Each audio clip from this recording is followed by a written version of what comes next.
All right. And we are back. It is I, Coach Slobo. And I, Coach Natalie. You know us. You know what it's about. All right, we are back. It Welcome is back. episode 6. We are rocking. We are rocking our 6th episode already. We are amazing. Go us. We're Um, like a we're like a Star Wars series now, yes. Yes. Or a Lord of the Rings series, from what I hear. or Lord of the Rings. I feel like the Hobbit and Lord of the Rings are separate, though. I don't know. It's all the same I don't know. universe, right? I'm going with same universe here, so all All good. right, all right, that's fair. And those of us looking for us on Instagram, yeah, we're not going to try that this time because it keeps being mean to us. So we're just going to stick here on YouTube. Sorry. We're going to share the link on Instagram. So hopefully that's how you found this video. We will continue to do so, but this way you get a better, more streamlined experience that you can revisit when you want. So we got you. Yes. We got you. Coach Natalie, what are we talking about today? Today we are talking about the athlete mindset. And this kind of came up for me because knowing Coach Rob's background, coaching Olympic athletes, also just like more high level teams and things like that. Like I know that he has worked with a lot of high level athletes. I myself am a former athlete, I would say. I'm in retirement right now, trying to come back out.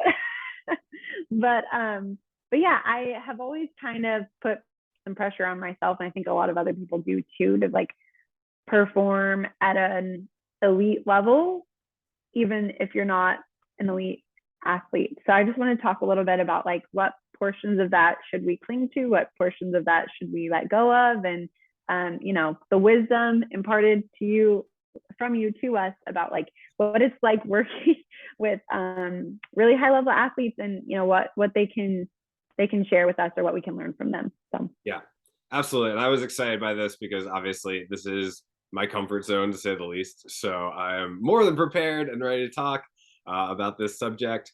For those who don't know my background in depth, coaching athletes was a passion of mine that I wanted to work towards when I was just starting out in my training, my personal training journey.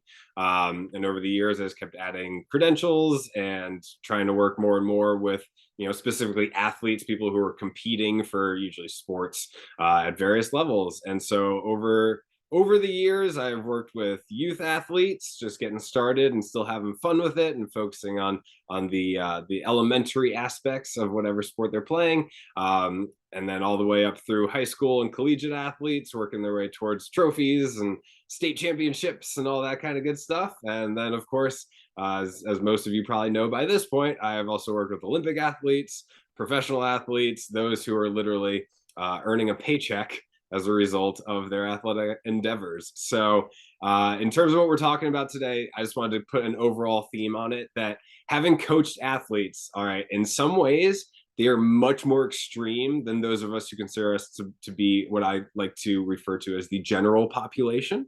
I hope no one takes offense to that. I he too calls us normies, you guys.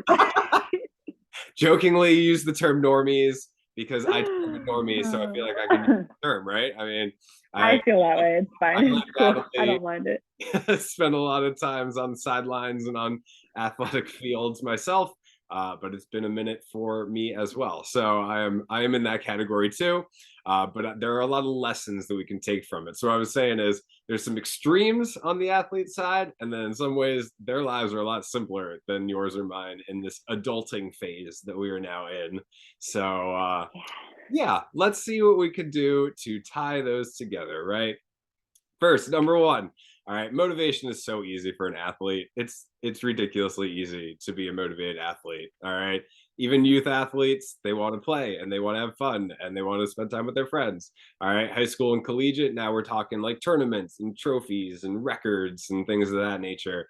And then, of course, the select few that become pro. I mean, now we're talking paychecks. Now we're talking about providing a living and trying to make that dream literally lasts as long as possible. If you've ever seen like the ESPN documentary, I think it's called Broke, about how fast those guys will run through those paychecks, is a very real thing. But overall, right, what we're talking about is motivation. All right, showing up. Okay, so in terms of what they're looking to do is being the strongest they can, especially from like a team sport dynamic, is just not being the weakest link, right? Is like, I don't want to be the one who causes my team to lose, so I'm going to train just as No. hard to make sure that that doesn't happen in the course of play. So motivation, very simple to come by as an athlete. As those of us are competing in the real world, sometimes it can be a little bit more daunting to come up with the reasons to show up. Yeah, I mean, I feel like I've had my glory day moments, right? Where I was like the captain of my soccer team, blah blah blah. Playing in state tournaments, and even as an a post college grad, like I played in a pretty competitive, like pickup league, and Mm-hmm. that was like where it ended for me. And but the passion for me is still there for like the game of soccer specifically. Um, how do we take that passion and transfer it or transition it to maybe a new endeavor or sport, that we're playing or having to take on in our older age? And like, where do we come up with that drive or keep it going when we don't have, an organized sport to show up for 3 days a week or 4 days a week? Right. And that team dynamic might not be as regular as it used to, right? So Yeah. yeah, bottom line is, right, and this is something I say all too often. My clients have heard this ad nauseum, which is just some of us are athletes competing in a sport, and some of us are just people trying to compete at life, right? It's just it's the same kind of dynamic. It's like we all want to get ahead, we all want to be in control of our surroundings and feel confident and get things done, right? So just make it a game, I guess. That's kind of the way I like to tee it up, is just what can we do to make this more fun? What can we do to make this more enjoyable? Just like sports were. I mean, there's that competitive side and the stress that comes with that, but it's like the good stress, right? Like the stuff Yeah. that gets your fire going and doing Hmm. stuff that maybe you didn't believe you could do before. So, make it a game, create a friendly competition for yourself. You can have fun games around the house, with your partner, with your kiddos. I'm sure there's numerous things that you can think of either in and outside of the box to get yourself up and moving. And then of course, yeah, like you said, there's pickup leagues, there's countless social apps and websites to get you to sign up for pickups or events and things of that nature. Bottom line is, yeah, use that competitive fire, especially if you've been an athlete. I think it's easier having been an athlete and going back to a mindset you've had in the past than someone who maybe didn't have that growing up. But again, I can bring up various things like board games or video games and things of that nature. Like, it's still a competitive mindset. It's still, I want to do the best I can. And now it's just translating that into the real world to the best of your ability. Sure. Sure. Yeah. I mean, so right before I had started having kids and got married and all that, I think triathlon was like my way of trying to rekindle some sort of like accessible sport and competitive thing for me. So, for example, Rob, I don't know if you encouraged me to do it necessarily, or if I was like, I'm gonna run a half marathon this year, and you just said, Little let's do column it. Yeah. But yeah, it's one of those things where it's like, okay, maybe it doesn't have to look like a soccer pitch. Like maybe my competitive drive looks like something else, but still wanting to like having a drive to like win or do something better than you did yesterday for me, like it's never gone away. So yeah, like finding an outlet, like you said, that is maybe not the same as it once was, but can rekindle those feelings is awesome. Exactly, exactly. And so that's the thing, me personally, obviously you and I have our half marathon we are now preparing for due to all of our motivations. My personal ones, people always ask me like, hey, what's yours? I've done like pickup volleyball leagues, I've done pickup kickball, I'm into rock climbing, and hopefully you have a partner or like an auto belay for that. So yeah, there's a lot of ways to get out and find ways to make it entertaining and also make it competitive in a way that'll keep you motivated to keep moving, right? Right. And Right. along with that, all right, so you're motivated, now what, right? Number two, all right, athlete consistency is insanity. All right. They know consistency is key, and they act accordingly, right? So I always like to say, like, my athletes would show up every single day that they were asked to. And naturally, there'd be some whining or complaining, especially as you dealt with like youth through the collegiate athletes. There's little bit of pushback, but they show up. They're there, right? That's the biggest battle for so many of us in the real world is the consistency. Something's going to come up, something's going to throw you off, and therefore you need to realign and reset and get right back to it again and never stop. Literally never stop. Like that's the whole idea. So you know, and even I think of the parent dynamic, you know, as I said, a lot of the athletes I've coached in the past, youth and high school athletes, they're not getting themselves from point A to point B. There's a parent doing that. There's a parent making sure they get to practice, get to the weight room, get to the games or the competitions, you know. So those of you who might be watching who are already on the youth side of things, yeah, so it begins. And as the years go on, as the competition gets more intense, the protocol kind of gets stricter, right? The expectations are a little bit higher because, well, if we're going to compete at that level, we need to be finding every opportunity to improve because if we're not, the opponent is. So I think that's a really good way of just thinking about it. It's just even though we're not competing against you know, a literal opponent in front of us sometimes, I mean the real world it can get you. So, you know, it's not going to slow down just because you decided to.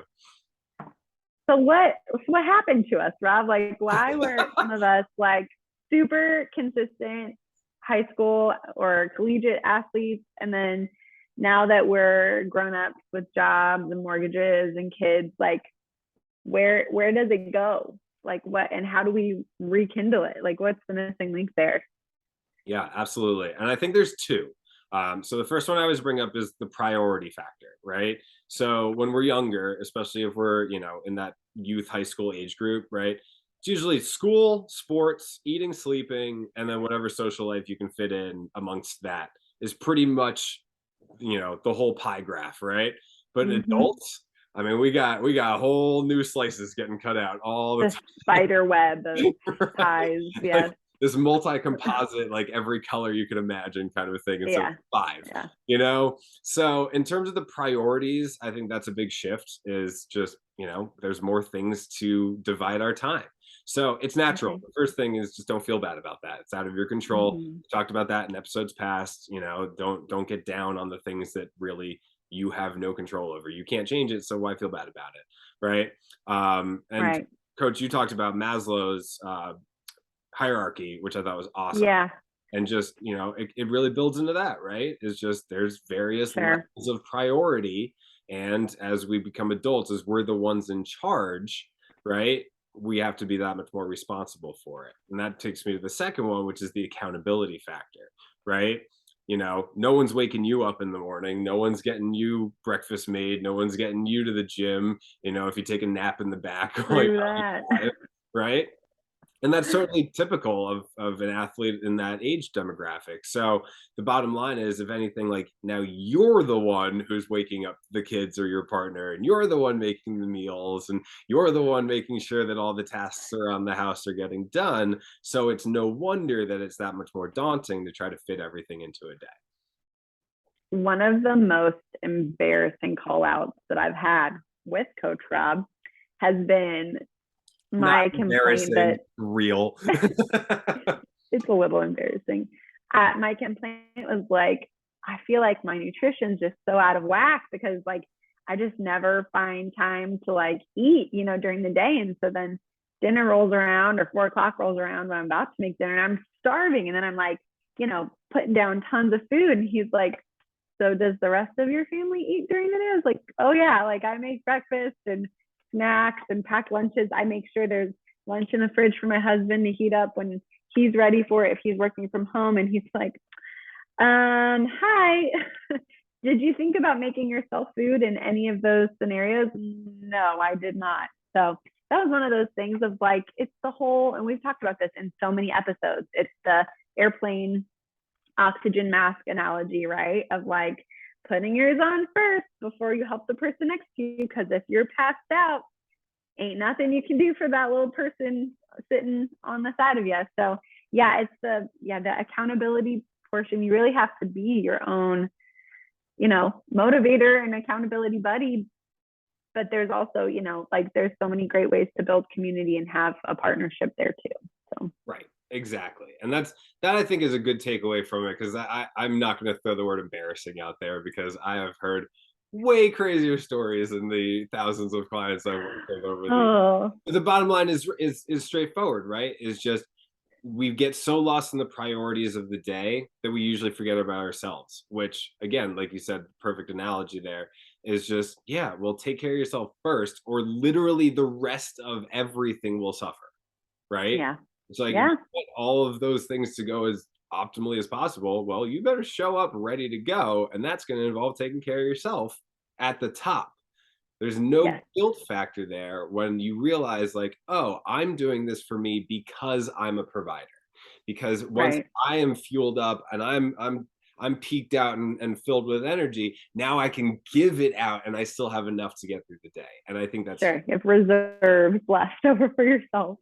exactly, exactly. And look at that. What a beautiful transition as we talk about fuel. Number 3, athletes know that food is fuel, right? Their relationship to food versus what we talk about a lot in society is very different, right? So, what I always bring up is just the fact that they need the food to literally keep the safety value at a max, right? Because if they're Yeah, faltering and not able to perform, not only just at a regular level, but they fall into a deficit. I mean, especially as we're doing things in a weight room, or they're doing things like I train swimmers. Like, yeah, we're talking about underwater. dropping, yeah, now we're talking about dropping heavy things on yourself or other people. Now we're talking about drowning potential. Like, yeah, there's a lot of things that might happen as a result of not having enough fuel to get through what's asked of you. So, bottom line is, if you've ever spent time with an athlete, if they're not working out or playing, they're probably eating.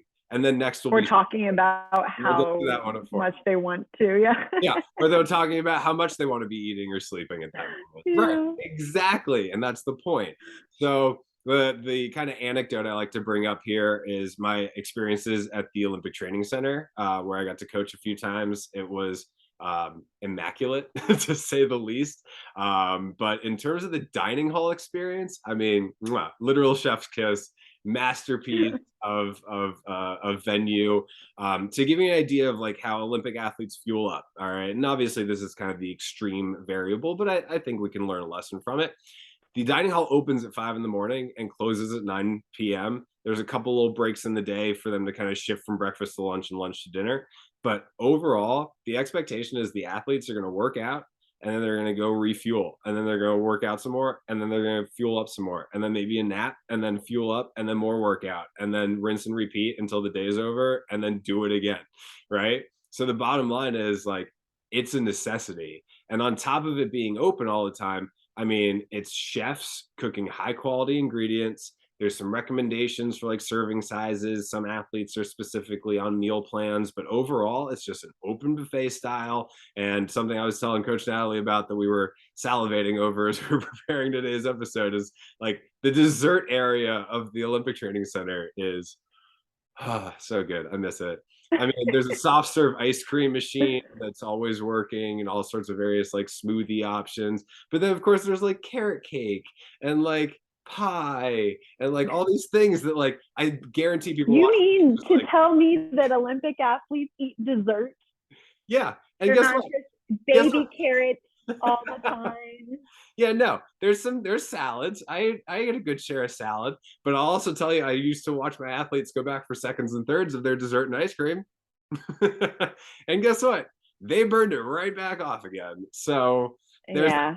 Yeah. I mean, a calorie is a calorie is a calorie, I think, in the grand scheme of things. Obviously, you want to eat the best quality food you can. But yeah, if all you're doing is working out all day long, yeah, a couple pieces of pie aren't really going to make or not, break you, I don't think. I can tell you from having done it. I definitely Yeah. joined in the fun. I was definitely taking advantage of working out at altitude and all that good stuff when I wasn't coaching, and then I would go fuel back up or take a nap.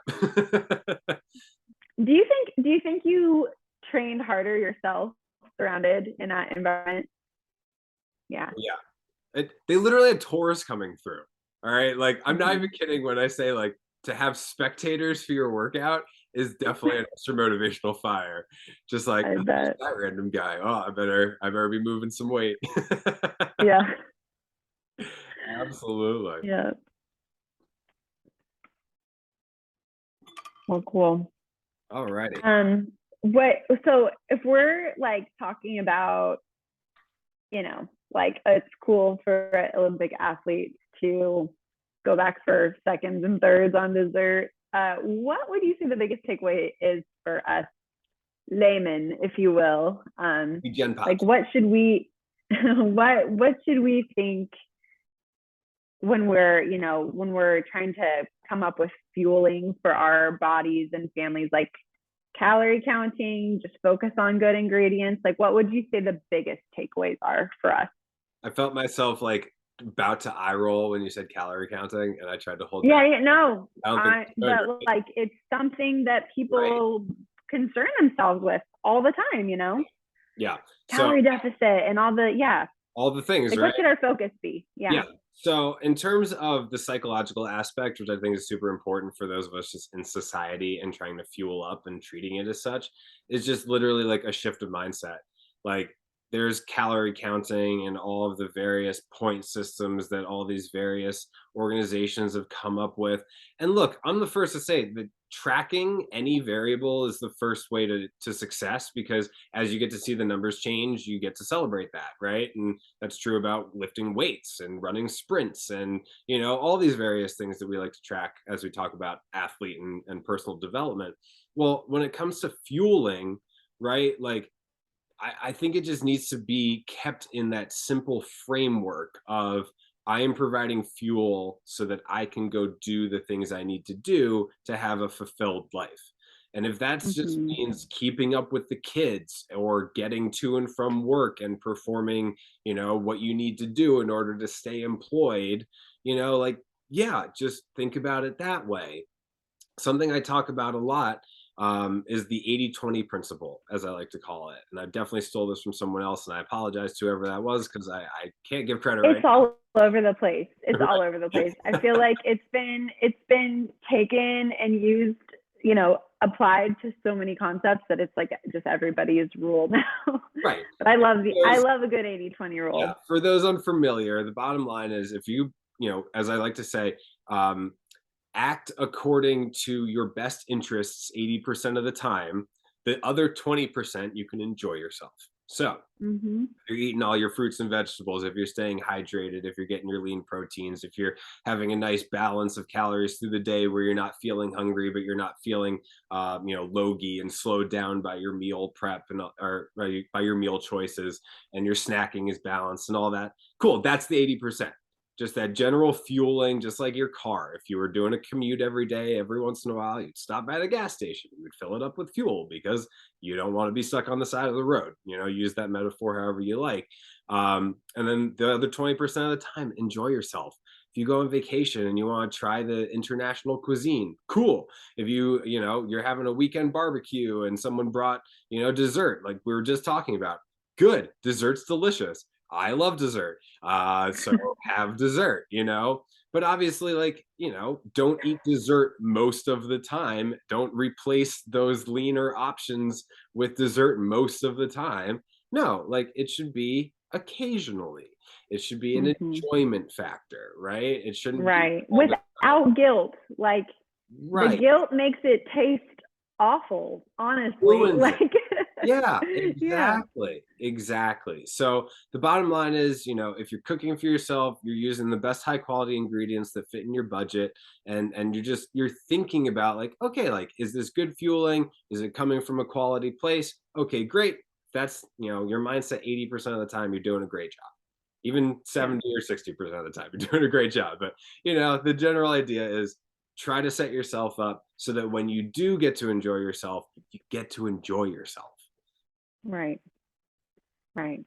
I love that. Yeah. And it's encouraging, really, like because we are fed so much from all angles of how much you're supposed to be doing X, Y, and Z. And it feels very like formula oriented. And if you're like a numbers person, 80/20 is a really simple concept for you to like just grasp rather than trying to figure out what your caloric output and input should be for the day. Like that is just, I feel like that is not a sustainable way for anybody to live. Like you said, like tracking in the beginning of any journey, like, yes, maybe it's good for you to figure out what your initial caloric needs are. If you have like no concept, you know, of how much you put out exercising or what you're putting in your body whatsoever, yes, I think your starter pack could include some food journaling, you know, but Exactly. yeah, other than that, yeah, I love the 80/20 rule just because it makes you not feel so stuck and like in a Right. box. Exactly. Yeah, we shouldn't feel guilty about preparing ourselves to perform. That is just so Mm-hmm. psychologically backwards. But with Yeah. everything we see on our phones, on TV, on our computers, like it's no wonder people get stuck. It really is. Yeah. I don't blame you. If it wasn't for my expertise, I'd probably have gotten stuck more. And trust me, there have been opportunities where I've gotten stuck in that stuff too. But the more and more we've Mm-hmm. learned about calorie tracking and everything of that nature, the risk versus reward just isn't there. It just isn't. So Yeah. live your life, have food. Yeah. Right? And on top of Well put. number 4, sleep, get rest, right? Athletes Yeah. absolutely understand just the same kind of thing. Like food is fuel, rest and recovery is what I need in order to get my battery back up, allow the muscles to Mm-hmm. heal back up from whatever they've been through, and obviously make sure they're as ready and prepared for whatever competition is coming up. So I've literally sat Yeah. in lectures at the Olympic Training Center. Like they sat my athletes down and they put a bunch of graphs on a screen and they were told, you need to sleep more. All right. So do it. And it's literally just one of those like, it's not just for them though, it's for all of us. We all should be given Right. a higher priority when it comes to our sleep. So naps count. All right. So obviously, yeah, try to get your 6 to 8 hours or 6 to 9 hours or whatever the general recommendation is these days. Get your sleep at night. If you can nap, awesome. All right. Get little bits in to make up for any deficit. And then even just like meditation and breathing work, I like to encourage. Just getting your eyes closed, focusing on your breath, bringing your stress levels down a little bit is what we're looking to do. So whatever you can do, fit it in there, do it to it. Easy peasy. So this is where my eye roll comes in, Coach Roggs, because I've noticed that you don't have any children running around behind you in your home. I'm just teasing. No, but what can, I mean, people that don't have extra time to lay down and nap in the middle of the day, or have people that wake them up throughout the night, like what's your best advice for us to maximize our rest? Because you know personally I have struggled with like my sleep hygiene, and I've come a long way I think since we started working together, just in terms of like putting my phone down before bed, putting it in the other room so I'm not getting notifications during the night, Right. and also not looking at it first thing in the morning either when I wake up. But there's still little people in my house and they still come and get me sometimes and interrupt my sleep. And sometimes it's hard to get back to sleep after that. And then, yeah, what's a nap? I don't even remember what those are because my kids don't even nap anymore. So what's your best advice for us parents? All right. So this is where the real talk of real talk comes in, right? All right. Yeah. What I always like to say is at the end of the day, it's going to catch up with you. Like there is no tricking the body into not recovering. We've tried everything.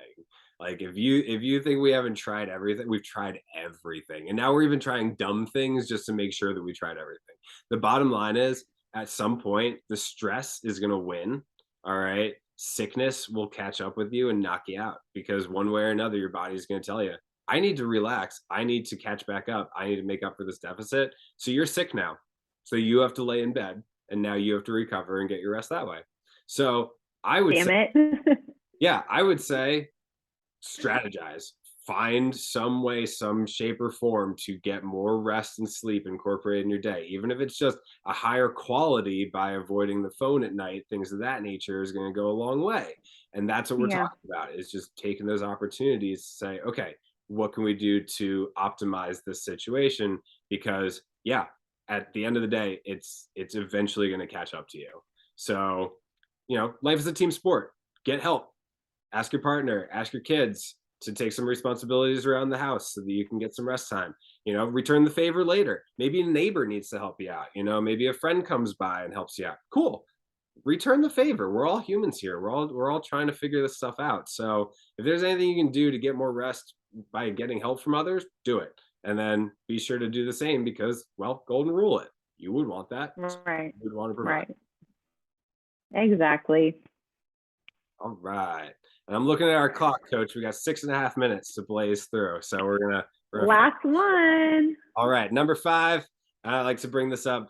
Reality versus fantasy. What you see on social media and magazine covers and the like, it's not real. All right. So bottom line is you're not seeing most of the work done behind the scenes. You're not seeing most of the people that these athletes are working with in order to achieve their status. And especially as you get to the pro levels, I mean, there's a lot of stuff that like you probably don't even think about. So workouts, I can tell you from designing workouts for people of that caliber, they need to be very specific. They need to be extremely coordinated with their practice schedule and their competition schedule. So you're working with a lot of various moving parts, including team coaches and things of that nature, mental health professionals to make sure we're not overdoing things. The list goes on. The bottom line is the glam team. Yeah. The bottom line, though, is that the circus trick stuff that you see on social media is absolute crap. All right. The bottom line is if a coach were to if a team coach were to walk in to my weight room and they were doing stuff like that, I would have been fired. And I couldn't have even argued it. I would be like, yeah, that was stupid. I'm sorry I put your athletes at risk, Yeah. We had to sign a waiver when I was competitively dancing that we would not sign up for like another sport or cheerleading during the course of our season because of that. It's like all these like cross injury kind of situations. Right. Exactly. And I'll throw a little asterisk in there. All right. I'm a big proponent for cross training, like being like a multi-sport athlete, I think is actually a hugely beneficial skill to have. And there's a lot of data that supports it. But I'm talking about the stuff where, you see a guy balancing on a Bosu ball upside down with a barbell on his back and a mask on his face that keeps him from breathing and a blindfold. And he's doing vertical jumps. And it's just like, yeah, no, like, what are you doing? Like, that's absolutely ridiculous. No one would ever be caught dead doing that in a professional setting or they would be made fun of. Right. All right. Like they would be put in their place immediately. And the other thing I bring up again, like we're talking about like pro athletes, they're making their living on this. They hire chefs. They're not doing their meal prep. They're not taking all these crazy supplements to make. No, they have a chef that makes their meals and snacks for them. They literally pull out of their bag and fuel up and then go right back to work again. And it's high quality stuff and they're paying good money for it. And guess what? We can't do that here. And the other thing I bring up is sometimes they're peddling products they don't even use because they can make money and we need money to be alive. So, just look at it with a filter. All right. And the last one, just to make sure we don't miss it, Photoshop's the thing. Even if you're fit, they're still I know. They're still gonna make the lighting perfect. They're still gonna make the shadows perfect. They're still gonna take off little inches here or there. And those of us smooth out those stretch marks for anybody who has had a bodily change anytime in their life. Yep. And then people look at it and they set their expectations and then they're immediately disappointed. Or I always enjoy the people that do kind of show that real side on social media that show like, okay, this is how I specifically posed for this picture so that it looked like I had a tiny waist, giant shoulders, like giant glutes and like, whatever, skinny ankles, and then they turn to the side and you're like, wow, you actually have a gut just like I do. Perfect.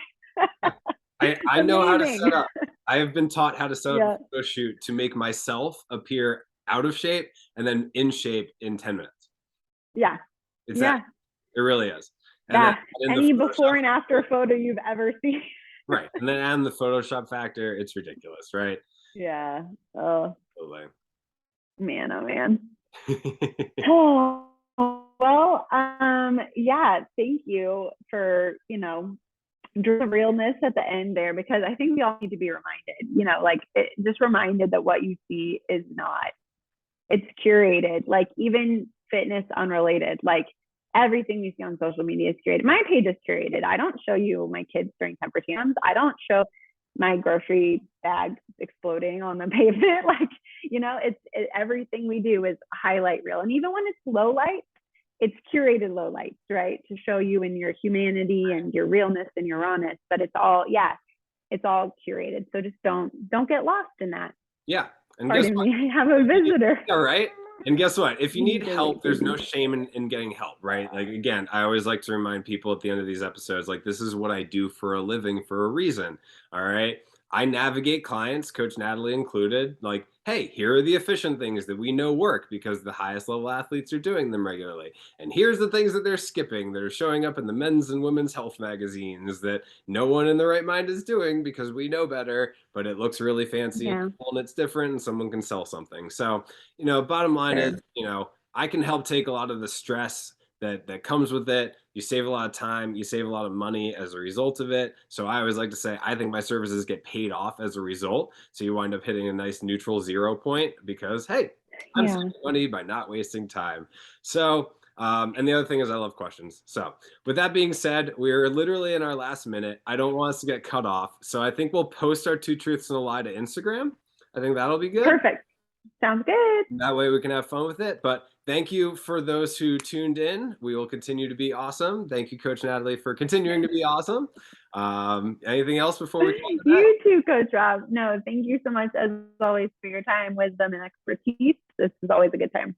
Always a pleasure. So until the next time, we will see ya. Bye, guys.